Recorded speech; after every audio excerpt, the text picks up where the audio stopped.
sweet like a buttercup. You're a Barbie doll. Show them all what I'm made of. Strut down the hall. Won't stop till I get enough. You know, sometimes I feel like the world of politics never really takes a break. There's always something, right? Keeping things interesting. And this time it seems like it's Michelle Obama and Melania Trump. Michelle wasn't at Jimmy Carter's funeral, and, well, Melania was. So naturally, everyone's talking about it. We've got an article here from the Irish Star, you know, covering the funeral and all. And we've also got some past comments from Michelle Obama, you know, that might help give us a little context. You ready to kind of dive into this? Absolutely. I mean, it's definitely interesting how everything looks, you know, especially when you think about, like, all the history between these two. And it's pretty well known that they haven't always seen eye to eye over the years. So true. Okay, so let's rewind a bit, back to 2016. Michelle Obama was being interviewed by Stephen Colbert, and she made some comments about political spouses. She basically said that she doesn't have sympathy for those who, you know, maybe don't agree with their partners on politics. Oh, yeah, that got a lot of attention. A lot of people saw it as a dig at Melania Trump, especially when you think about some of the things Melania, disagreed with her husband on. Michelle was pretty clear about her stance. If she hadn't agreed with Barack's views, she wouldn't have supported his run for office. Yeah, she was very direct about it. She literally said, if you're in it, and if you don't agree, you should have agreed before they ran. Bottom line is, if you didn't agree with what Barack was saying, I would not support his run. So I stand there proudly, and I hope they are too, standing with their spouses proudly. So no sympathy. That's pretty strong. I mean, it definitely sets the bar high for spousal solidarity. No kidding. And I think it makes you think about the pressure on these couples, you know, the scrutiny.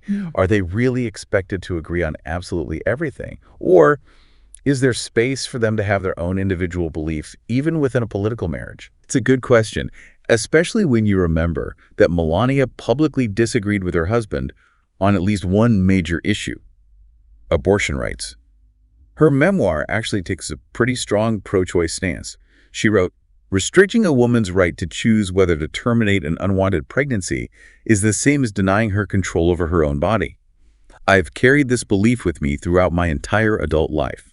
You're exactly right. And that difference of opinion, well, it becomes even more noticeable when you remember how strongly anti-abortion Donald Trump's platform was. You almost have to wonder how you even begin to handle such a fundamental difference of opinion, like within a marriage, especially when you consider the microscope they live under. It's really fascinating when you think about it. I think it really highlights the whole question of, you know, what is the role of a political spouse and what are we expecting of these people? Yeah, like, are they supposed to just be there silently supporting everything, or do they get to speak up, even if that means contradicting their partner? Yeah. It's a really tricky balance. I think different couples handle it in their own ways. Some, they want to appear united. Others might be okay with being more open about where they disagree. And then, well, you have people like Melania who speak out, even if it means going against what their partner is saying publicly. Which leads to the question, was her being pro-choice, was that like a strategic move? Yeah. Or was that genuinely what she believed? Or maybe even, you know, a sign that things weren't great between them? It's tough to say for sure, but it definitely adds another layer to their relationship. I agree. It really highlights that these couples are, you know, at the end of the day, just people. And they have their own relationships, their own beliefs. We see what's presented to us, but who knows what goes on behind closed doors. So true. And speaking of things we'll probably never fully understand, let's go back to Michelle not being at the funeral. Could she be sending a message with that? Or was it just a personal thing, nothing to do with Melania? I mean, it's possible, right, that there's more to it than we're seeing. We are talking about two incredibly influential women, and they definitely have strong opinions. Exactly. We can't just ignore what's happened between them in the past and assume that there's no tension at all. But we also don't want to just make assumptions about everything, right? It's tough. It really is. It reminds us that these relationships, they're not simple. It's not black and white. And we can't always put them in a box or know what they're going to do next. There's always more to the story. So where do we go from here? We've, you know, established that Michelle and Melania have this history and that political spouses, well, they're in a tough position, and that Melania was willing to publicly disagree with her husband. But what does all that tell us about why Michelle wasn't at the funeral? Well, before we jump ahead too far, let's remember that Melania disagreed with her husband on other things too, not just abortion, like immigration policy. But we don't know too many details about their disagreements on that. Oh, right. Which makes it even more, well, complicated. Makes you think that maybe these disagreements happen more than we realize, but they're kept quiet, for strategic reasons. Exactly. And that's why this whole thing is so fascinating. It makes us think about the difference between what we see, the public image, and what's really going on. And it makes us question how much we really know about these political couples. Yeah, it really is like we're trying to solve a puzzle, but some of the pieces are missing. We see glimpses of tension, hints of disagreement, and then Michelle not being at the funeral. And it's just like so many questions. So how do we make sense of it all? Maybe instead of looking for one right answer, we should explore the different possibilities and think about what those possibilities might tell us about, well, about everything that's going on. Okay, so let's do that. Let's go deeper than the headlines and see if we can figure anything out. Maybe we should start by acknowledging that Michelle Obama, she's been pretty outspoken since leaving the White House, especially when it comes to her values, the things she believes in. Yeah, that's true. Remember that Instagram post she made right after the election in 2016? She said, our democracy is so much bigger than anybody's ego. Exactly. And now, thinking about that in this situation, it makes you wonder, right? Is it possible she's making a point by not going to the funeral, especially knowing Melania would be there? Maybe she's putting unity, and respect ahead of her own feelings. That's an interesting thought. Maybe she wanted to avoid any, awkwardness or confrontation. Maybe she didn't want to take away from the whole purpose of the event, honoring President Carter. Right. And that brings us to another interesting aspect of this whole thing, the history of first ladies and how they've interacted with each other. Okay, I'm curious. Tell me more. Well, just think about it. Throughout history, first ladies have always been in this unique position. They're in the spotlight. They're expected to support their husbands, but also be their own person. And it's been fascinating to see how they've managed that, how they've navigated all that over time. It really reflects how society has changed, how politics has changed. So you're saying that what Michelle did, or didn't do in this case, not going to the funeral, could be part of this larger historical pattern. Exactly. It's not just about Michelle and Melania. It's about how the role of the First Lady has changed, the pressures they deal with, and how they use their influence. You have someone like Hillary Clinton, who is really involved in policy, and then Laura Bush, who focused more on social and cultural stuff. And then you have Melania, who, like we said, publicly disagreed with her husband on some pretty big issues. Exactly. That's what makes this whole conversation so interesting. It makes us think about all the different ways these women have approached this role and what that tells us about them, about their personalities, how they relate to their husbands, and what they think their role is, on the world stage. It also makes you realize how much we, like the public, project our own ideas onto these women. We try to put them in these neat categories, right? The supportive wife, the activist, the fashion icon.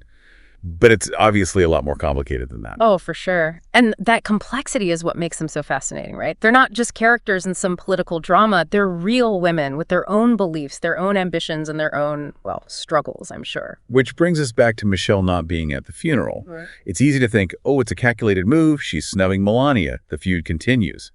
But maybe it's not that at all. Yeah, what if it's her choosing to, step away from the spotlight? Choosing her own peace over what people might think. Or maybe she just wanted to respect the, solemnity of the occasion. No drama, no speculation. That's a good point.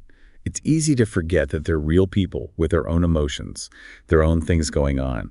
Just because their lives are so public doesn't mean we're entitled to know everything they're thinking and feeling. Exactly. And that's something really important to keep in mind. We can analyze everything they do, try to guess why they do things, but in the end, we don't really know what's going on inside. We're seeing these little glimpses, these carefully constructed public personas, but the real story, their real lives, that's something we don't get to see. And that's okay, right? Some of the most interesting stories are the ones that leave us with questions. They make us think critically, to consider all the angles, to accept that sometimes you just don't know. It's like that saying, the more you know, the more you realize you don't know.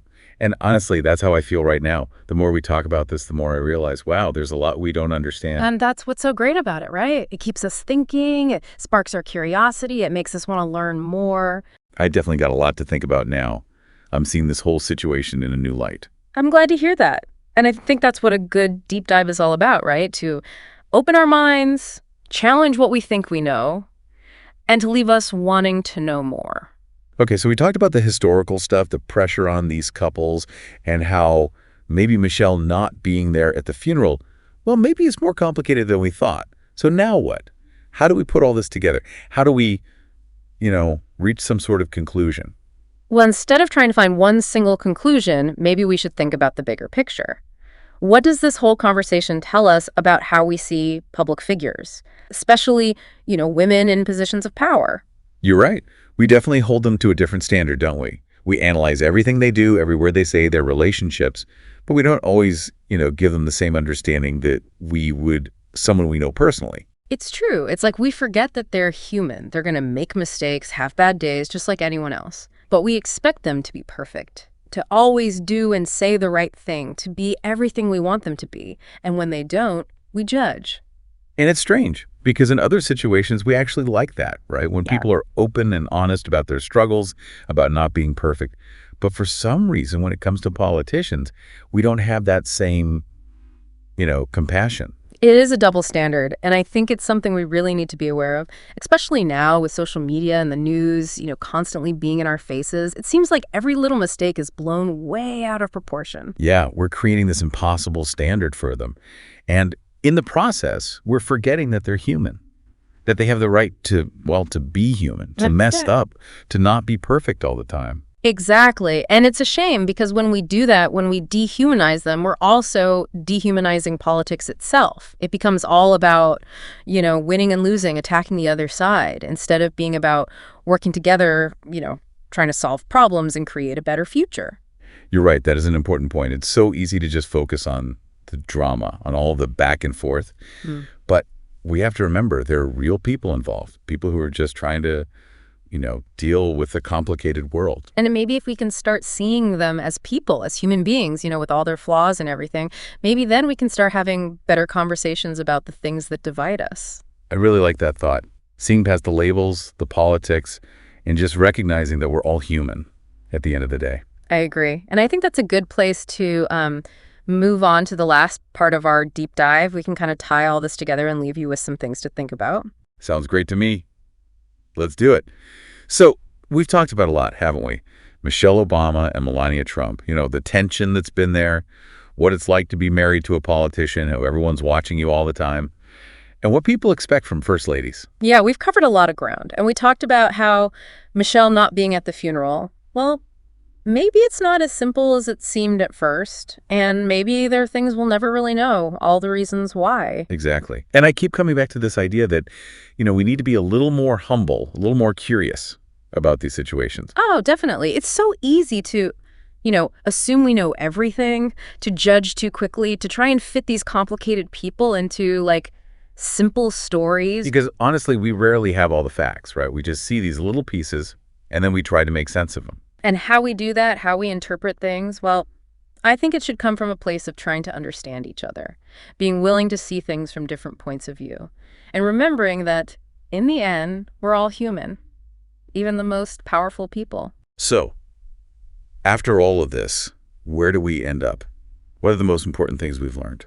Well, I think one of the biggest things is that Michelle Obama and Melania Trump, their relationship, it's way more complicated than people make it seem. It's not just about two women who don't like each other. Right.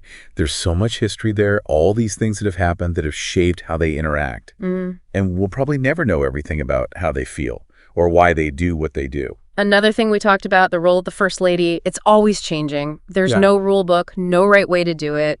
Different women have handled it in their own ways, based on who they are, what they believe in, what's important to them. And you always have people who love it and people who hate it, no matter what they do, which I guess just shows how much pressure they're under and how we hold them to these crazy standards. Which leads us to that other important point.